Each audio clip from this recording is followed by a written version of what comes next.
Hello everyone, welcomes to Parth biology.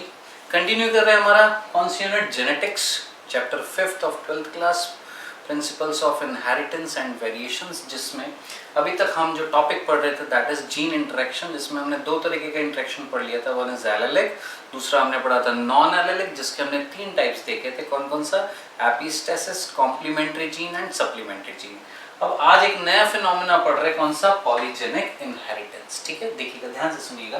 क्या लिखा हुआ? When many genes regulate one character, कई सारे जीन्स मिलकर किसको रेगुलेट कर रहे हैं? एक कैरेक्टर को, then that phenomena is called polygenic inheritance. अब आप कहेंगे क्या है? आइएगा एक सिंपल सी चीज देखते हैं। देखिएगा, आपको याद आ रहा होगा एक जीन का पेयर जो था, जिसको हमने एलील्स बोला था। क्या बोला था? एलील्स। ये भी एक एलील है, ये भी एक एलील है, यानी ये एक एलिलिक पेयर था जो एक जीन की ऑल्टरनेटिंग 2 फॉर्म थी, मिलकर एक कैरेक्टर को रेगुलेट कर रहे थे। किसको रेगुलेट कर रहे थे? एक कैरेक्टर को। This phenomena is called allelism. इसको हमने क्या नाम दिया था? एलिलिज्म। सिंपल, एक जीन की 2 फॉर्म या 1 पेयर ऑफ एलील्स या 1 pair of genes regulating 1 character, phenomena is called allelism. Simple. Next हमने बोला एक जीन की एक पेयर से ज्यादा यानी मोर देन 2 फॉर्म्स एक कैरेक्टर को अगर रेगुलेट कर रही है तो उस फिनोमेना को हमने क्या बोला था? Multiple allelism. वो भी हमने पढ़ लिया था, हमने एग्जांपल देखा था। क्या? हमारा ब्लड ग्रुप एबीओ, जिसके लिए रिस्पांसिबल जीन कौन सा था? आई, जिसकी कितनी फॉर्म्स है? 3, IA, IB, I0 या IO। ठीक है, एलिलिज्म समझ में आ गया, मल्टीपल एलिलिज्म समझ में आ गया। Next, pleiotropic gene. कौन सा जीन था? याद करिए, एक जीन की 2 फॉर्म, यहां पर भी कितनी? 2 फॉर्म। जैसे ऊपर क्या था? एक जीन की कितनी फॉर्म थी? 2, यानी एलिलिक पेयर था। यहां पर भी एलिलिक पेयर है, लेकिन ये ऊपर वाला देखिए, एलिलिक पेयर जो था ये केवल एक कैरेक्टर को रेगुलेट कर रहा था, ये मोर देन 1 कैरेक्टर को क्या कर रहा था? रेगुलेट। जैसे याद करिए, हमने मेंडल के 7 कैरेक्टर में से 6th और 7th कैरेक्टर जो देखा था, क्या था? फ्लावर का कलर और सीड का कलर जो था, वो दोनों कैरेक्टर को रेगुलेट कौन कर रहा था? एक एलिलिक पेयर। तो आपको एलिलिज्म और प्लियोट्रॉपिक जीन में डिफरेंस समझ में आया क्या? 1 एलिलिक पेयर रेगुलेट 1 कैरेक्टर, या 1 pair of gene regulate 1 character. यहां पर 1 पेयर ऑफ एलील या 1 pair of gene regulate more than 1 character, then this genes are called pleiotropic gene. Simple सा था। अभी तो देखिए आपको कैपिटल आर, कैपिटल बी दिख रहा है। आप बोलेंगे ये एक एलिलिक पेयर है या एक जीन का पेयर है? ये भी एक जीन का पेयर है। हिसाब से कितने कैरेक्टर रेगुलेट करना चाहिए था? 2। ये वाला एक कैरेक्टर, ये वाला एलिलिक पेयर एक कैरेक्टर, और ये वाला एलिलिक पेयर भी एक कैरेक्टर। कितने कैरेक्टर होते हैं? 2। लेकिन हम बोल रहे हैं ये एलिलिक पेयर और ये एलिलिक पेयर, यानी 2 जीन के पेयर, 2 जीन के पेयर मिलकर एक कैरेक्टर को रेगुलेट कर रहे हैं। उल्टा हुआ या नहीं हुआ? क्या यहां पर एक जीन का पेयर एक से ज्यादा कैरेक्टर को रेगुलेट कर रहा था, हमने बोला प्लियोट्रॉपिक जीन। लेकिन यहां पर एक से ज्यादा जीन्स के पेयर रेगुलेट कर रहे किसको? 1 कैरेक्टर को, then this condition is called polygenic inheritance. तो मेरे ख्याल से पॉलीजेनिक इनहेरिटेंस का आपको मीनिंग तो समझ में आ गया होगा कि what is polygenic inheritance? When many genes या many genes pair regulate 1 character, then this condition is called polygenic inheritance. ठीक है, अब देखिए इस पॉलीजेनिक इनहेरिटेंस की डेफिनेशन देखिएगा। ये तो समझ में आ गया क्या? When many genes regulate 1 character, इतना तो समझ में आ गया। लेकिन इसके बाद देखिए क्या लिखा हुआ है? The intensity of character depend upon the number of dominant allele. अब आप कहेंगे ये क्या है? देखिएगा, ये जब मैं क्रॉस करूंगा उससे आपको मीनिंग समझ में आएगा इसका, इस डेफिनेशन। ठीक है, अभी सिर्फ इतना से सुने कि पॉलीजेनिक इनहेरिटेंस की डिस्कवरी किसने करी थी? तो साइंटिस्ट का नाम याद रखना, नील्सन एंड एले। नील्सन एंड एले ने सबसे पहले किसमें देखा था पॉलीजेनिक इनहेरिटेंस फिनोमेना को? उन्होंने देखा था किसके कलर में? In the kernel colour of wheat. अब आप कहेंगे ठीक है, कलर समझ में आता है, व्हीट समझ में आता है, साहब ये कर्नल क्या है? तो ध्यान से सुनना, सीड जो होता है, कौन होता है बेटा जी? सीड। उस सीड में सबसे आउटर मोस्ट पार्ट जो है दैट इज कॉल्ड ब्रैन, ठीक है, जिसके अंदर एम्ब्रियो है। कौन है? एम्ब्रियो। और उसके आसपास कौन है? एंडोस्पर्म है। यानी टोटल कितने पार्ट हो गए हैं? 3। कौन कौन सा? Endosperm, embryo and bran. ये तीनों चीजें मिलकर क्या कहलाती है? कर्नल। तो याद रखना, ठीक है, जब हम फ्लोर बनाते हैं यानी हम आटा बनाने वाले होते हैं किससे?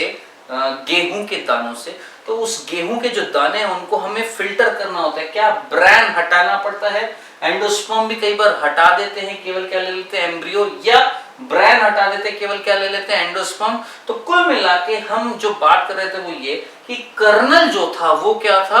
एक सीड है। सिंपल। कर्नल कौन है? एक सीड है जिसके कितने पार्ट्स हैं? 3। तो बेटा जी याद रखना, व्हीट के कर्नल का कलर जो था उस करेक्टरिस्टिक फीचर में, कर्नल के करेक्टरिस्टिक फीचर में कौन से फिनोमिना को देखा था? पॉलीजेनिक इनहेरिटेंस को। किसने? नेल्सन और एले ने। उन्होंने क्या देखा? देखिएगा, उन्होंने देखा कि एक व्हीट है जिसके कर्नल का कलर कैसा है? रेड है, और दूसरा व्हीट है जिसके कर्नल का कलर कैसा है? व्हाइट है। अब देखिए, ये कलर जो है ये एक ही तो करेक्टर है ना, लेकिन इसको रेगुलेट, जरा सोचिए, कितने जीन कर रहे थे? 2 जीन्स के पेयर कर रहे थे या नहीं कर रहे थे? RR 1 gene pair, BB 1 gene pair, यानी 2 genes pair regulating 1 character, that is क्या? Colour of kernel. ये डोमिनेंट था और दिस कंडीशन इज रिसेसिव, ठीक है। अब हम इसका क्रॉस देखने वाले हैं, आइए देखते हैं। ओके, सो हम यहाँ पर क्रॉसिंग देख रहे थे। देखिएगा बेटा जी, हमने देखा कि रेड कलर जो कर्नल का जो था उसके लिए रिस्पॉन्सिबल डोमिनेंट जीन थे। कितने थे? 2 पेयर थे, capital R capital R, capital B, ठीक है। सिंगल पेयर नहीं, 2 पेयर जीन्स के एक कैरेक्टर को रेगुलेट कर रहे थे। This phenomena is called polygenic inheritance. समझ में आ गया? अब देखिएगा, अब यहां से जो गैमेट बनेगा वो क्या बनेगा? कैपिटल R कैपिटल B, और यहां से जो गैमेट बनेगा स्मॉल r स्मॉल b, दोनों जुड़कर क्या बनेगी? F1 capital R small r capital B small b, ठीक है। अब हिसाब से अगर मैं देखूं तो इसका कलर कैसा होना चाहिए? आप बोलेंगे सर इसमें कैपिटल R है कैपिटल B आ रहा है, कैसा होना चाहिए? रेड होना चाहिए। मैं बोलूंगा नहीं, अभी मत डिसाइड करो, अभी कुछ अलग ही चीज देखने को मिलेगी। क्या? देखिएगा, ये बेटा हमारा आ गया F1, हम इसको क्रॉस करते हैं इसी से ही, तो हम क्या निकालते हैं? F2, ठीक है।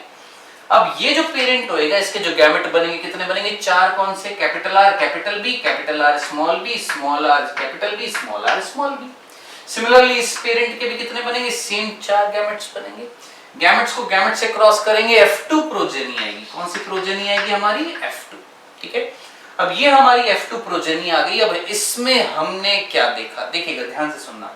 मैंने यहां पर लिखा हुआ है नंबर ऑफ डोमिनेंट जीन।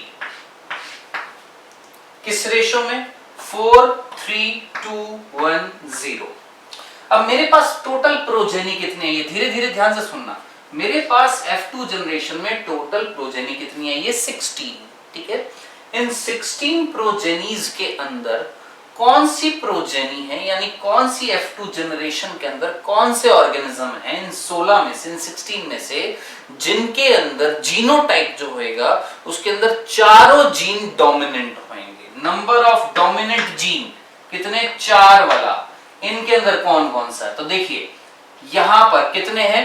4 के 4 कैसे हैं? डोमिनेंट जीन है। क्रॉस मिल गया हमें, एक मिल गया। अब इसके अलावा जब मैं इन 16 में देखता हूं मुझे कोई सा भी ऐसा नहीं दिख रहा जिसके अंदर 4 डोमिनेंट है, यानी 4 डोमिनेंट वाले कितने हैं? केवल 1 है, ठीक। नेक्स्ट, अब सीधा 4 से मैं किस पे जा रहा हूं? 0 पे। यानी ऐसा जीनोटाइप इन 16 के अंदर जिसमें 0 डोमिनेंट एलील वाले कितने हैं? देखिएगा यहां पर मैंने जब सारा देखा 16 में, मुझे केवल ये दिखाई दिया। कौन सा? लास्ट वाला, जिसके अंदर स्मॉल r स्मॉल b, कोई भी डोमिनेंट एलील या डोमिनेंट जीन नहीं है। मुझे केवल कितना दिखाई दिया? 1। समझ में आ गया ये वाली चीज? अब आप जरा सोचिए, हमने पेरेंट जो लिए थे, ये लिए थे ना, कैसा था कलर? जरा सोचिए, इसका रेड था, इसका कैसा होएगा? रेड, ठीक है। ये जो पेरेंट था इसका जीनोटाइप, ये वाला जो जीनोटाइप है इसका कलर कैसा था? व्हाइट, यानी इसका भी कैसा होएगा? व्हाइट होएगा। यानी यहां पर 4 डोमिनेंट एलील वाला केवल एक ही है 16 में से जिसका कलर कैसा है? रेड। जबकि 0 डोमिनेंट एलील वाला केवल ये है, एक है जिसका कलर कैसा है? यहां पर व्हाइट। समझ में आ गया? अब ध्यान से सुनना। अब हमने देखा 3 डोमिनेंट एलील वाले, कितने डोमिनेंट एलील वाले? 3 डोमिनेंट एलील वाले कितने मिल रहे हैं इनमें से? अब 16 में से 2 तो हो गए, बचे कितने? 14। इन 14 में से 3 डोमिनेंट एलील वाले कौन कौन सा? ये देखिएगा, ये है क्या? हाँ बिल्कुल है, ये वाला है। इसको मैं डॉट कर देता हूं, ठीक है? Capital R, capital R, capital B, small b. कितने डोमिनेंट एलील हैं? 3। एक हो गया हमारा। नेक्स्ट यहां पर भी देखिए, आपको यहां पर भी कितने मिल जाएंगे? 3। क्या यहां पर 3 है? नहीं, यहां पर 2 है। यहां पर अगेन कितने मिल गए हमें? 3, डॉट कर दिया अगेन। फिर कितने हैं? 2, फिर अगेन 2, यहां पर कितना है? 1, यहां पर अगेन कितने मिल गए मुझे? 3। बस अब आगे मैं देखूंगा ही नहीं, मुझे पता है टोटल मेरे को कितने 3 डोमिनेंट एलील वाले मुझे कितने मिल गए? टोटल 4 मिल गए। एक ये क्रॉस कर देता हूं, 1 2 3 एंड 4। यानी 4 ऐसे इंडिविजुअल्स हैं जिनके अंदर नंबर ऑफ डोमिनेंट एलील कितने हैं? 3 है। ठीक है, समझ में आ गया? अब ध्यान से सुनना। नेक्स्ट, अब 2 डोमिनेंट एलील वाले जो हैं, 2 डोमिनेंट एलील वाले जो हैं वो कितने हैं? आइए देखते हैं। यहां पर देखिए, ये क्रॉस, ये क्रॉस, ये क्रॉस, ये तो हो गए हमारे। नेक्स्ट इस पे आते कितने? यहां पर 2। अगेन अब मैं इसको ना सर्कल कर रहा हूं ताकि बाद में मेरे को दिक्कत ना आए। ये 2 डोमिनेंट एलील वाला था। अगेन ये भी 2 डोमिनेंट एलील वाला, ये भी 2 डोमिनेंट एलील वाला। This is also 2 dominant allele, 2 dominant allele, 2 dominant allele. ठीक है, एंड और कौन सा हो गया? देखिए टोटल कितने हो चुके हमारे? 1 2 3 4 5 एंड 6। टोटल कितने हो गए? 6। यानी 6 कौन कौन से? एक तो ये वाला 1 2 3 4 5 एंड 6। यानी 6 मेरे पास ऐसे इंडिविजुअल है यहां पर जिनके अंदर नंबर ऑफ डोमिनेंट एलील कितने थे? 2। ठीक है, अब जो बच गए हैं ऑब्वियस ही बात है, 0 हमारे हो ही गए हैं, बचे कितने हैं? वो जिनके अंदर एक डोमिनेंट एलील है। कौन कौन से? अब देखिएगा, ये पूरी ऊपर रो खत्म, इस रो में यहां तक खत्म, बचा कौन है? ये 1। ठीक है, नेक्स्ट ये 2 3 एंड 4, 1 2 3 4। ये 4 ऐसे इंडिविजुअल हैं जिनके अंदर नंबर ऑफ डोमिनेंट एलील कितने हैं? केवल 1 है। ठीक है, जब हमने ऐसे ऑर्गेनिजम्स को देखा तो हमें देखिए कैसे कलर दिखाई दे रहे हैं। वो ऑर्गेनिज्म, ध्यान से सुनना, वो ऑर्गेनिज्म जिसके अंदर नंबर ऑफ डोमिनेंट एलील कितने थे? 0 थे, उसका कलर कैसा था? व्हाइट था।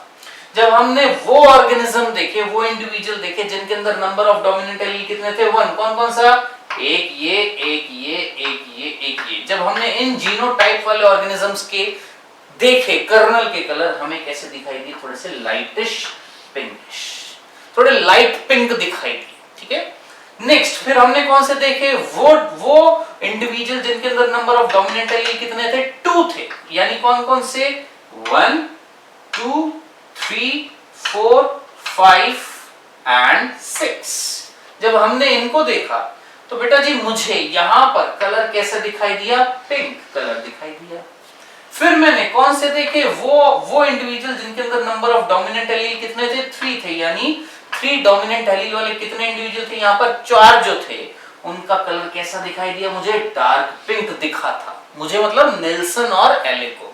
और फाइनली मुझे केवल एक इंडिविजुअल ऐसा मिला इन 16 में से जिनके अंदर नंबर ऑफ डोमिनेंट एलील 4 वाला जो था, उसका कलर कैसा था? रेड। अब जरा सोचिए, थोड़ा सा ये जो वीडियो जो चल रहा है इसको थोड़ा सा बैक करके ले जाइएगा और देखिएगा हमने पॉलीजेनिक इनहेरिटेंस में डेफिनेशन में क्या लिखा था।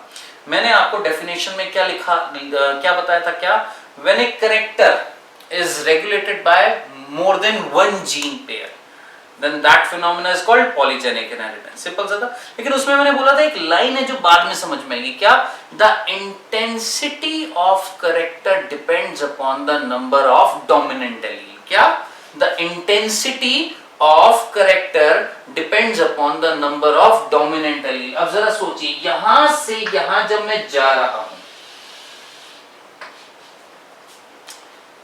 नंबर ऑफ डोमिनेंट एलील क्या हो रहे हैं, बढ़ रहे हैं, 0 से 1, 1 से 2, 2 से 3, 3 से 4, क्या बढ़ रहे हैं, नंबर ऑफ डोमिनेंट एलील क्या हो रहे हैं, बढ़ रहे हैं।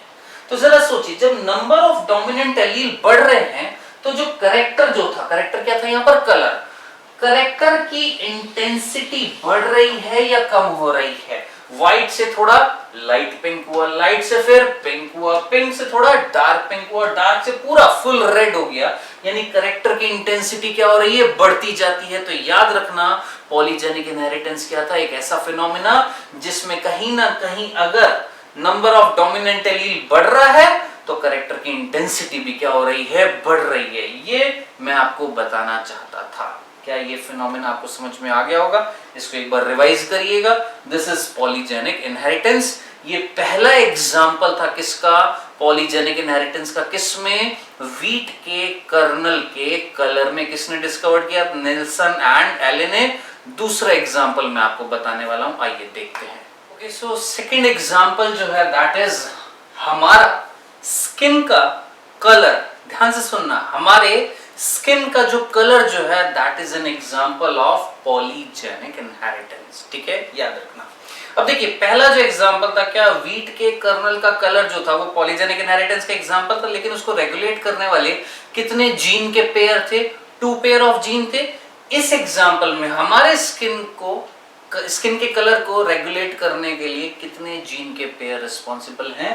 तो याद रखना बेटा जी, इसको रेगुलेट करने के लिए पिछले एग्जांपल में 2 जीन के पेयर थे, यहां पर 3 pair of gene is responsible for regulating 1 character. जैसे capital A 1 pair of gene, capital B 1 pair of gene, capital C 1 pair of gene. अब कोई नॉर्मल बच्चा सोचेगा क्या, ये पेयर ऑफ जीन एक रेगुलेट करेगा एक कैरेक्टर को, ये एक कैरेक्टर को रेगुलेट करेगा, ये भी एक कैरेक्टर को रेगुलेट करेगा, लेकिन ये तीनों 3 pair of gene regulating only 1 character, that is colour of human skin. ठीक है, समझ में आ गया? अब बेटा जी, ये जो पॉलीजेनिक इनहेरिटेंस था, ये जो एग्जांपल था हमारे ह्यूमंस के स्किन के कलर का, इसकी डिस्कवरी किसने करी थी, डेवेनपोर्ट ने। ठीक है, डेवेनपोर्ट ने पॉलीजेनिक इनहेरिटेंस देखा था किसमें, हमारे स्किन के कलर में। जबकि पॉलीजेनिक इनहेरिटेंस की डिस्कवरी किसने करी थी, नेल्सन और एले ने। किसमें, व्हीट के कर्नल के कलर में। सेकंड एग्जांपल देख रहे थे क्या, ह्यूमन के स्किन का कलर किसने डिस्कवर किया था, डेवेनपोर्ट ने। ये जो कैरेक्टर जो था, इसको रेगुलेट करने वाले कितने पेयर ऑफ जीन्स है, 3 pair of genes are regulating this character. ठीक है, अब देखिएगा ध्यान से सुनिएगा। हमने बोला ये 3 पेयर ऑफ जीन, तीनों पेयर ऑफ जीन कैसे थे, डोमिनेंट थे, यानी नंबर ऑफ डोमिनेंट जीन कितने हैं यहाँ पर, 6। देख रहे हैं, रेगुलेटिंग एक कैरेक्टर कौन सा, ध्यान से सुनना। कैसा स्किन का कलर है, निग्रो। अब निग्रो का मतलब ब्लैक, जिनको हम ब्लैक लोग बोलते हैं, ब्लैक पीपल मींस, जैसे आपने क्रिस गेल देखा है, या फास्टेस्ट रनर जो है दैट इज उसेन बोल्ट, आपने वो नाम सुना होगा, वो क्या कहलाते हैं, ब्लैक लोग हैं वो। ठीक है, जिनको हम निग्रो बोलते हैं। ठीक है, जबकि ये वाला जीनोटाइप देखिएगा, small A small A small B small B small C, यानी नंबर ऑफ डोमिनेंट जीन कितने हैं, 0। ठीक है, यानी ये रिसेसिव है, इट मींस ये कैरेक्टरिस्टिक प्रोड्यूस नहीं कर पा रहे प्रॉपर्ली, जिसकी वजह से स्किन का पिगमेंट प्रोड्यूस नहीं हो रहा है। कौन, मेलानिन। इस वजह से कैसे दिख रहे हैं, व्हाइट। ठीक है, अब जरा सोच समझ के मुझे बताएं, वैसे क्या होता है ना कि व्हाइट जो अपने आप को डोमिनेंट समझते हैं, बेचारे ब्लैक को रेसिज्म फील करना पड़ता है, जैसे अभी अमेरिका में जो हो रहा है। ठीक है, तो यहां पर जो हम बात कर रहे थे क्या, कि अगर देखा जाए कि white is not a dominating character, लोग अपने आप को डोमिनेटिंग समझते हैं व्हाइट पीपल, लेकिन उनका कलर जो है वो एक रिसेसिव कलर है। जबकि जिनको वो डोमिनेटिंग नहीं समझते, जिनको वो रिसेसिव समझते हैं, कौन, व्हाइट, जिनको ब्लैक को, एक्चुअली उनका कलर जो है वो डोमिनेटिंग है। ठीक है, ध्यान से सुनिएगा। अब सोचिए, निग्रो है, व्हाइट है, हमने क्रॉसिंग कराई, यहां से जो गैमेट बनेगा that contain capital A, capital B, capital C. यहां से जो गैमेट बनेगा small A, small B, small C. इन गैमेट्स को फ्यूज करने से क्या बनेगी, F1 जनरेशन जो बनेगी that is capital A, small A, capital B, small B, capital C, small C. ठीक है, अब ये क्या है, ये है हम, वी आर द ब्राउन्स, जिनको हम क्या बोलते हैं, मुलैटोज। याद रखना, हमारा जो कलर जो है स्किन का दैट इज ब्राउन और mulatto. So we are produced by the crossing between negroes and white. ठीक है, सिंपल सा था। अब जरा सोचिए, क्या ये एक इंटरमीडिएट कलर है या नहीं है? तो सोचिए, नंबर ऑफ डोमिनेंट जीन यहाँ पर 6 थे तो ब्लैक था, नंबर ऑफ डोमिनेंट जीन यहाँ 0 है तो व्हाइट है। इसमें नंबर ऑफ डोमिनेंट एलील कितने हैं, 3 है, यानी हाफ हो गया। यहां से 3 हो गए, इससे हाफ हो गया, तो कलर बीच का हो गया या नहीं हो गया, कैसा हो गया, ब्राउन मुलैटो हो गया या नहीं हो गया। अब बच्चों, आज का लेक्चर सिंपल सा छोटा सा था, मैंने सिर्फ एक ही टॉपिक कवर किया, कौन सा, पॉलीजेनिक इनहेरिटेंस। आपने अपनी कॉपी में F2 जनरेशन निकालकर मेरे को बतानी है और उस F2 जनरेशन का फिनोटाइप रेशो मेरे को लिखकर बताना है। कैसे करेंगे, इस वीडियो लेक्चर को ध्यान से देखना, इसके पिछले वाला एग्जांपल देखना। मैंने आपको क्या बताया था, नंबर ऑफ डोमिनेंट एलील्स के हिसाब से इंटेंसिटी ऑफ कैरेक्टर जो होगी वो चेंज होगी। आपने यहां पर देखा 6 है, यहां पर देखा कितना है, 0 है, यहां पर देखा कितना है, 3 है। ठीक है, अब जब आप F2 निकालेंगे तो उसमें जितनी भी प्रोजेनीज आएंगी उनमें आप देखेंगे number of dominant allele maximum कितने होंगे, 6, मिनिमम कितने होंगे, 0। इसके बीच के जो होंगे वो आप कैलकुलेट करेंगे, उनका कलर सोचेंगे क्या क्या कलर होएगा, फिर उसके बाद आप मुझे कॉपी पे आंसर पूरा एक क्रॉसिंग करके दिखाएंगे कितने तो ऑर्गेनिज्म प्रोड्यूस होंगे और उनका फिनोटाइप क्या होएगा। ये आपका असाइनमेंट है। ठीक है, इसको करिएगा, बहुत सिंपल सा छोटा सा टॉपिक मैंने कवर किया, कौन सा, polygenic inheritance. Next video lecture में मिलेंगे जिसमें हम कंटिन्यू करेंगे फर्दर इस टॉपिक को। ठीक है, till then next video lecture में मिलते हैं। Okay then, bye.